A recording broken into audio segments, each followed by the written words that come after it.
The formation of a crisis committee is being finalized to ensure the country's continuous supply of food and petroleum products amid the Middle East war. According to Palace Press Officer Claire Castro, President Ferdinand Marcos Jr. has already ordered the formation of a crisis committee even before suggestions came in to form such. Ito po ay tututok, lalong-lalo na kung ano ba ang pangangailangan ng ating mga kababayan, paano hindi mapuputol ang supply ng ating mga pangangailangan sa oil, sa fuel at sa mga pangunahing pangangailangan ng ating mga kababayan. Despite the formation of the committee, the palace official says that the country is not currently experiencing an oil crisis. She notes that the government is taking steps to ensure a sufficient supply of petroleum products. Maliwanag din po ang sinabi ni Secretary Sharon Garin ng DOE na sa ngayon ay hindi pa kinukonsidera na meron tayong oil crisis dahil kumpleto po tayo at enough po ang supply ng langis.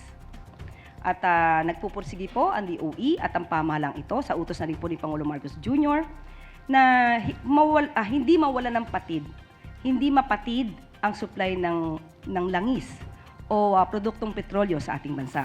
Citing Energy Secretary Sharon Garin, Castro also says that the Philippines is in negotiations with other countries regarding possible importation of up to 600,000 barrels of fuel.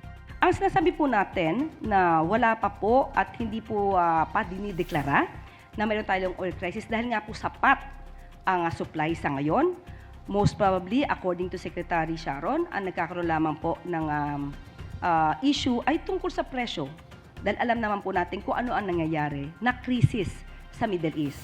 At a media interview in Bataan last week, Marcos said food processors agreed to freeze prices for up to 2 months to help mitigate the impact on the country of the war in the Middle East. Marcos also previously said there is no problem with the country's food supply and that vendors are cooperating to keep prices at normal levels.